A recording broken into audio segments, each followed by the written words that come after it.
Hello and welcome into another episode of Locked On Wolves. It's NBA Draft Week. We're going to keep talking about my Locked On Wolves Big Board today with player number 20 plus more D'Angelo Russell trade talk. It's still out there. This is the week of the draft. If something's going to happen, it could be this week. We're going to talk D'Lo, we're going to talk draft, and ESPN's future NBA power rankings. It's all coming on the show. Welcome in. You are Locked On Wolves. You are Locked On Timberwolves, your daily Minnesota Timberwolves podcast. Part of the Locked On Podcast Network. Your team every day.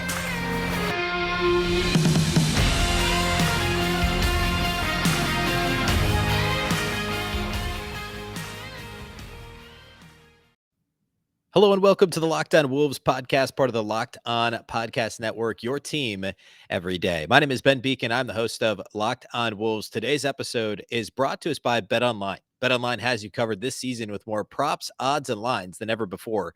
BetOnline, where the game starts. Happy Monday, everybody, and happy NBA Draft Week. A ton to talk about today related to the draft, potential trades, all that is upcoming. First of all, a big thank you for making Locked On Wolves your first listen each and every day. Of course, the program is free and available everywhere. That includes YouTube, as well as all of your favorite audio platforms, Apple, Google, Spotify, as well as the all-new Odyssey app. You can also follow on Twitter at Locked On T-Wolves and at B Beacon. That's with two B's, two E's, CKEN. All right, the NBA draft is this Thursday night. We've got, counting this episode, 4 episodes before the draft. A bit of housekeeping related to that. The Locked On NBA feed will have a live draft show on Thursday night. Each host will be on the show along with the Odyssey experts and the Locked On experts.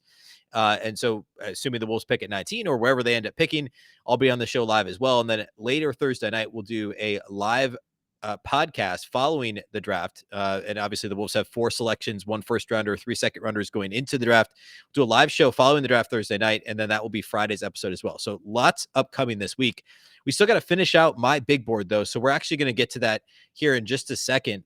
First, I want to start with a bit more D'Angelo Russell trade talk. It's been a couple of weeks since I've addressed the possibility of D'Lo being traded. That was kind of the hot button topic, I guess, 6 weeks ago now, going into the quote unquote off season, even though we're, right from the finals, the playoffs, right into the draft, and then into free agency and summer league and all that. But the D'Angelo Russell trade talk is kind of the national storyline regarding the Wolves, right? The Wolves aren't likely to make any other major moves. They've already got their 2 stars in Anthony Edwards and Karl-Anthony Towns, and they have maybe their third piece moving forward in Jaden McDaniels. They've got the 19th pick in this year's draft, 3 second rounders, so they're not expected to be major movers and shakers on Thursday night, but they could be.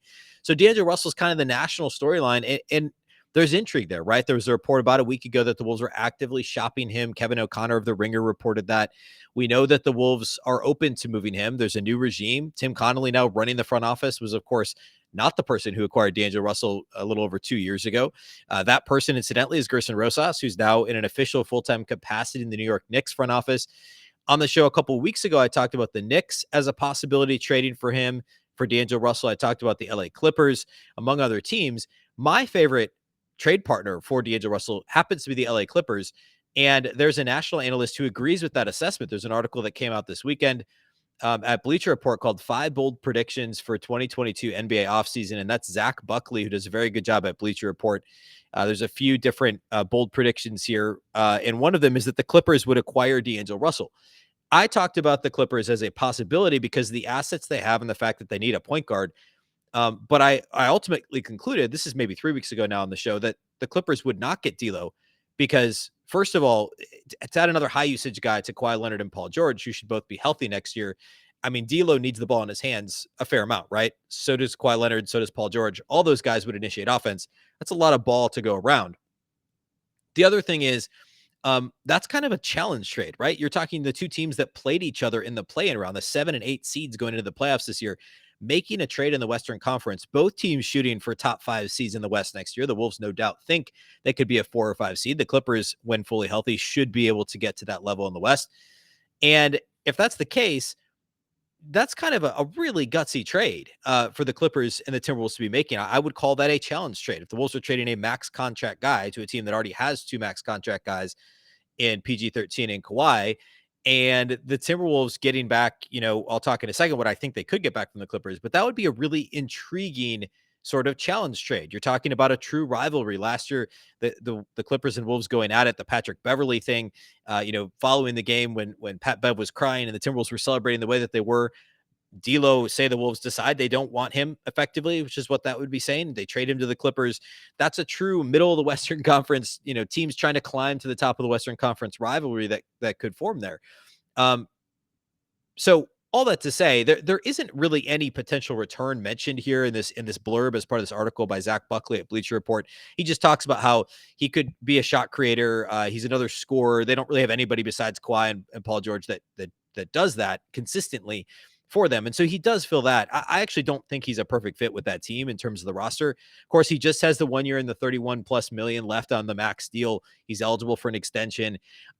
I think I'd be surprised. Again, I would be surprised if the Clippers did this, but I want to bring it back up because if it's being mentioned nationally, I'm not the only one that's thinking about this. I would love that if I'm a Timberwolves fan. And I'll tell you why. The easiest return for the Wolves would be Robert Covington and Luke Kennard, both players that would fit an absolute needs for Minnesota and would fit the Timberwolves roster and rotation. The Wolves could somehow pull off a D'Lo trade and get back Robert Covington and Luke Kennard. And by the way, the 2-for-1 there, Covington and Kennard for D'Lo, that works from a money perspective. I mean, perhaps there's a pick there, a couple of picks involved. I don't know exactly how that would work. I mean, maybe the Wolves have to send a second rounder with D'Lo to get Covington and Kennard. But Robert Covington could slide right into essentially the Taurean Prince role in the rotation. He'd play more minutes than Prince did consistently last year, but he would be that 4 that could play some, small ball 5 in a pinch, but play some 3, guard multiple positions, really 2 through 4, be a switchable, very good team defender. He's a better defender than Taurean Prince, certainly as a team defender. You could argue whether, who's better one-on-one at this point in Rocco's career. But Covington has a little more range on his jumper. Would require the nice thing about Prince was that he could operate some offense. He could score in isolation a little bit off the bench. It's not really what you want ever, but he could do it. Rocco doesn't really do that. He's more of a cutter and a spot up shooter. But what he would add defensively would be important for the Wolves rotation. And I think he's a better player in a vacuum than Taurean Prince and probably would fit the Wolves better as well. Luke Kennard would fit kind of that combo guard type role, essentially be a much lower usage, lower minutes version of D'Angelo Russell, right? He's not a point guard really, and D'Lo isn't either. Kennard's more of a shooting guard with decent size, limited defensively, but he's a really good shooter and can score in bunches at times, and the Wolves could add that right into their rotation. You'd go into the season with Patrick Beverley, Jordan McLaughlin, and insert either draft pick or free agent guard here as your point. Kennard can operate some offense, but be more of a movement shooter on the perimeter for the team. Probably coming off the bench, given that you have Anthony Edwards and the rest of the starting lineup would still be intact. But perhaps you start Pat Bev at point and Kennard at the 2. Beverley obviously started at the 2 last year. So you start Kennard and Beverley together in the backcourt and you allow Anthony Edwards to run the majority of the offensive sets. That could work. And Kennard adds the shooting. He adds a little bit of that offensive punch that you otherwise don't have, especially losing D'Lo. And now you've essentially swapped, not essentially, you would have swapped D'Lo and Prince, who's a free agent, not part of this trade, but a free agent. Russell and Prince are out. Covington and Kennard are in. And you could argue that the roster got a little bit better. Covington's got another year on his deal after this one. Kennard has 2 more years. And you've allowed yourself, your roster simply deeper. And there's still some flexibility there. You could still trade Malik Beasley. You could still trade, any number of the fringe rotation type guys on the roster, a Jalen Noel type. There'd still be some trade value as well. So now the Clippers don't have any first round picks. Essentially, they have a couple of pick swaps with the Thunder, but they don't have their own pick this year because of all the trades they've made over the years. So the Clippers aren't going to send any picks the Wolves' way. But this is a potential trade partner. If the Clippers were truly interested in D'Angelo Russell, I would jump at this opportunity if I was Tim Connolly in the Wolves front office. I think there's a lot to like about potentially getting Covington and Kennard, who would fit the Wolves kind of positionless mold, if you will, in terms of their offense and their rotation. I would absolutely love to get Robert Covington and Luke Kennard on the Timberwolves. So keep an eye on the Clippers. Again, I think it's unlikely, but they keep being brought up, and I like them as a potential trade partner. Okay. Next, I want to talk about number 20 on my Locked On Wolves big board. We are only 4 days away now from the draft, so we're going to do that here next. First, let's talk about our friends over at BetOnline. BetOnline.net is your number one source for all your betting needs and sports info. Find all the latest sports developments, league reviews, and news, including this year's NHL playoffs and, of course, Major League Baseball. BetOnline is your continued source for all your sport wagering information, including live betting, esports, and scores. Plus, BetOnline.net remains the best spot for all your sports scores, podcasts, and news. this season. BetOnline.net is the fastest and easiest way to check in on all your favorite sports and events, including MMA, boxing, golf. I'm sure there's NBA draft related props for this week. And again, live betting is a ton of fun if you're into the Stanley Cup playoffs and all the Stanley Cup final for the NHL, and of course MLB as well. So you can head to the website today. You can use your mobile device to learn more about the trends and action. Bet online where the game starts.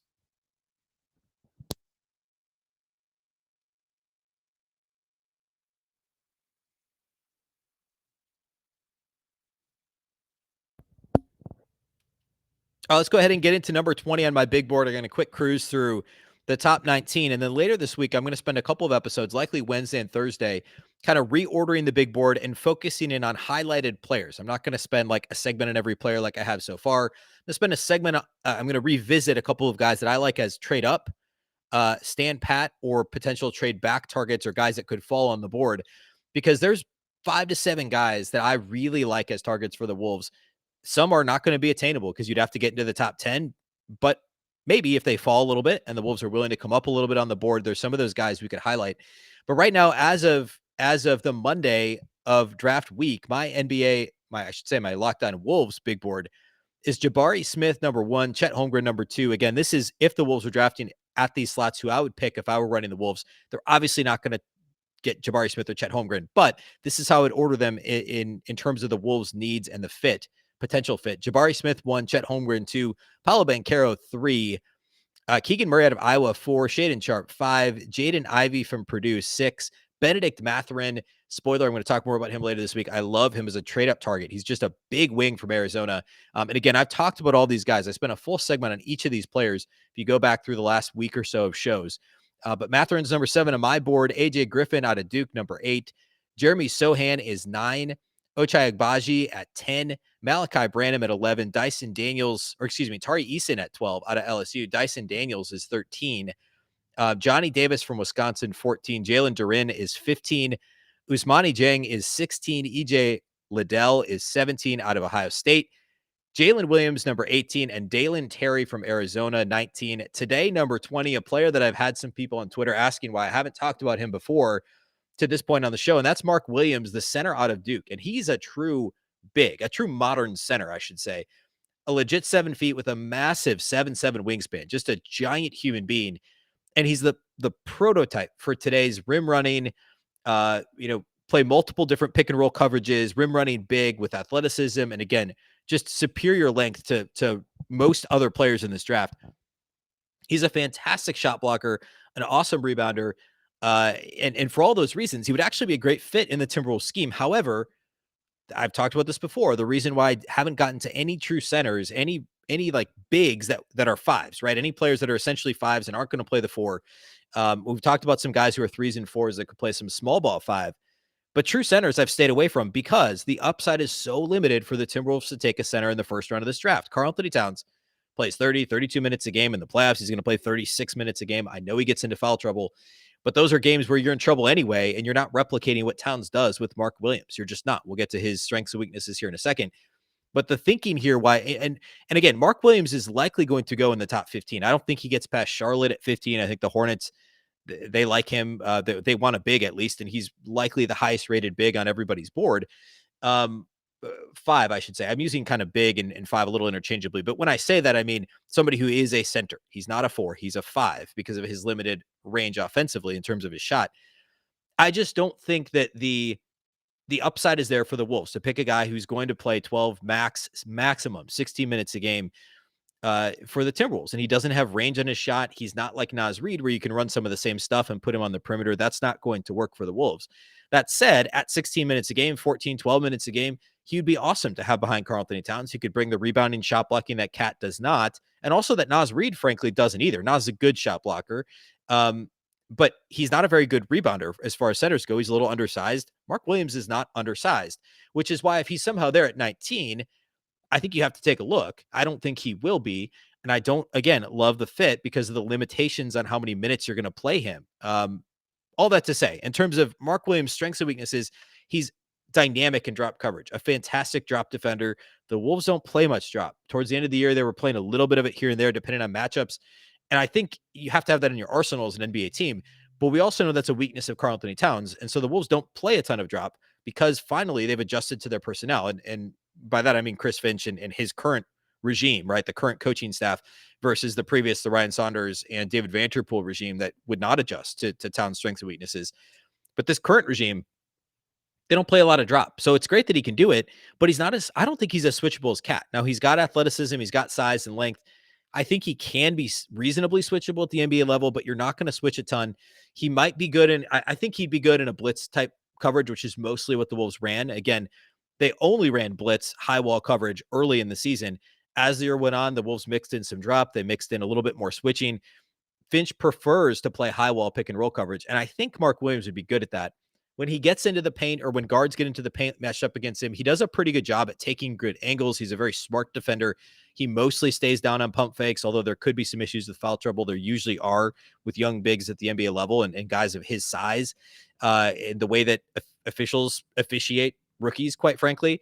But for the most part, he seems to be really intelligent with the angles he takes and his ability to stay down on pump fakes from opposing guards. He's an extremely good offensive rebounder, a very good defensive rebounder. Both areas the Wolves struggled at down the stretch last year, especially throughout the year. They struggled on the defensive end of the floor on the glass, although the offensive rebounding was pretty good for parts of the year. My concerns with Mark Williams is he doesn't have much in terms of passing ability. If you watch what he did last year at Duke, if he was at the elbows or on the perimeter, the ball would too frequently get stolen from him. He didn't do a great job of finding cutters, anything like that. You're not going to be operating offense through him, which is okay. I mean, he's going to be a backup center, but I mean, Nas is right now a better passer than Mark Williams. And the Wolves offense, Chris Finch's offense, everybody's got to be able to pass a little bit.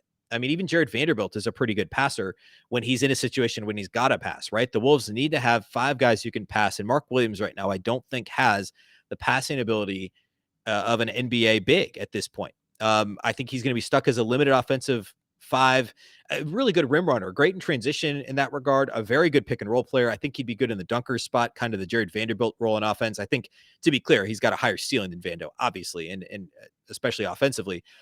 But if the Wolves were to end up with Mark Williams, you'd have to shift Karl-Anthony Towns to the 4 a good chunk of the time.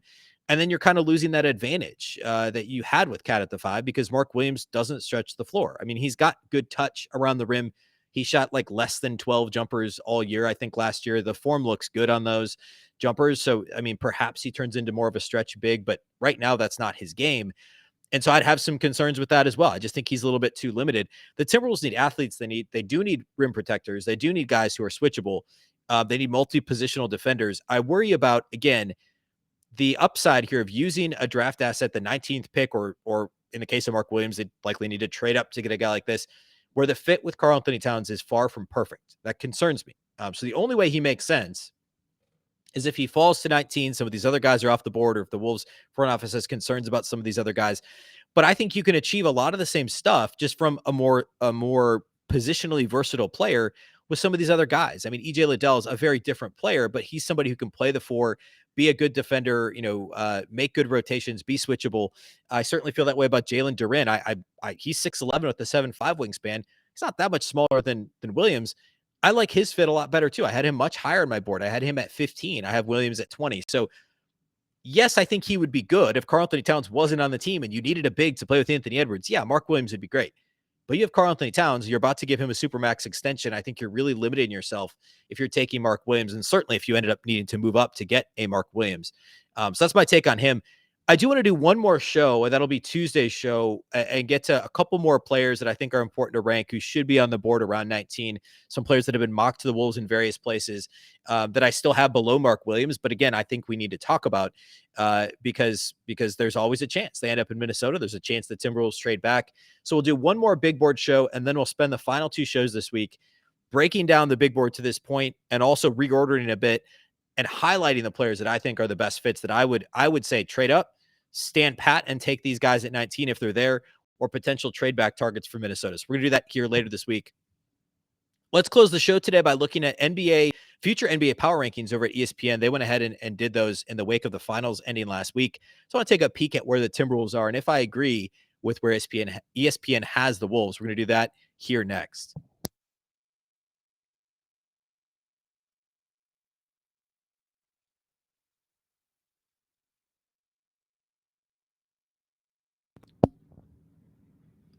All right, so the NBA Finals finished up late last week, and ESPN always does I say future power rankings. It's not actually future power rankings. It's the way too early edition of their regular power rankings, right? So they do one during the finals. They do one, I think, after the draft, and they do one following free agency in late July, early August, and then kind of don't touch it again until preseason. So like last year, I think the Wolves were like 28 or something crazy, 27, 26, something like that at this stage. The Wolves are a lot higher this year. And remember, they were the 7th seed and lost in the first round. So like, I mean, you take it by that, you assume there's like, I don't know, 12, 13, 14 teams that would be the same or ahead of them given where they finished last year. But there seems to be this kind of sense that there's a lot of upside to the Wolves. And a lot of that's because of Anthony Edwards. His national star is rising. Certainly, obviously, he was in the Adam Sandler movie recently. People are still talking about Ant. He released a workout video over the weekend. He's the type of guy where I think we talked about this. I think it was on Lockdown when I did the crossover with Lockdown Clippers heading into the play-in game, where one of those hosts said, hey, if Ant played in Los Angeles, or maybe I think it might have been the All-Star break crossover that we did. If he played in Los Angeles, he'd be the biggest star in basketball because that's the personality, that's the upside, that's the scintillating athleticism that he brings to the floor. And he's a lot of the reason, I think, why the Timberwolves are thought of so highly nationally. And I was pleasantly surprised with how high ESPN has them in their power rankings. ESPN has the Timberwolves at number 12 in their power rankings out of course, 30 teams. Teams that they're behind, they're right behind Philadelphia at 11, which I understand why they're at 11. Obviously, the close to the season last year is really disappointing for them. There's a lot of question marks surrounding Philadelphia. Probably not as many as there are with the Brooklyn Nets, who are number 10. Of course, we don't know what's going to happen with Kyrie Irving. He's likely going to pick up the player option, but we don't know yet for sure. There's, of course, the Ben Simmons thing. Is he going to recover from back surgery? Will he be on the floor? Will they try and flip him in a trade? Always possible the Wolves get involved in that sort of a conversation. We talked about that a couple weeks ago, but Brooklyn's really mismanaged their roster, in my opinion. But clearly a team that's got Kevin Durant and also two other All-Stars in Irving and Simmons on the roster, can't really count them out. So I understand why they're 10th. The Denver Nuggets are up at 9th, which is a little surprising to me. I know that Jamal Murray and Michael Porter Jr. are going to be back. They've got the two-time MVP, back-to-back MVP in Nikola Jokic. But, I mean, Jamal Murray and Michael Porter Jr., Jamal Murray hasn't played in a couple of years. Michael Porter Jr. hasn't played since like November. So there's going to be a bit of a ramp up. And I would caution, we'll talk, obviously, plenty of time to talk about this, but I think in the fall, Denver might get off to a slow start, but they're going to end up kind of roaring back, I think, over the course of the season as Jamal Murray and Michael Porter Jr. get more acclimated to playing NBA basketball again. The Clippers are up at 8, which again, that kind of surprises me too.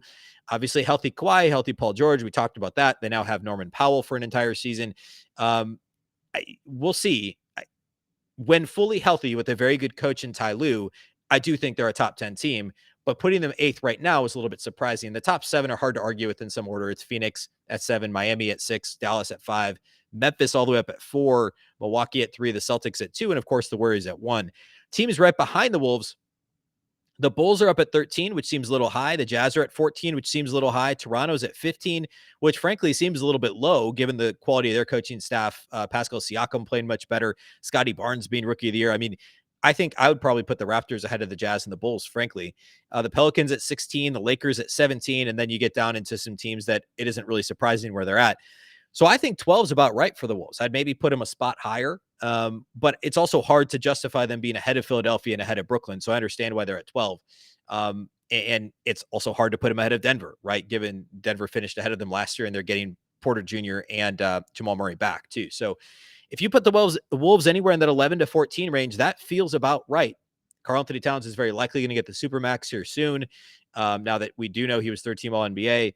Anthony Edwards, of course, entering year 3. Who knows what happens with D'Angelo Russell? It'd be really interesting to see what potential trades look like on draft night this coming Thursday. So a lot to look forward to this week. If anything breaks, of course, we'll be on it throughout the week if there are any Timberwolves-related trades. Otherwise, look forward to some more Big Board talk on Tuesday, a final version of the Big Board, and breakdowns of specific players that I would highlight heading into the draft on Thursday night, on Wednesday and Thursday.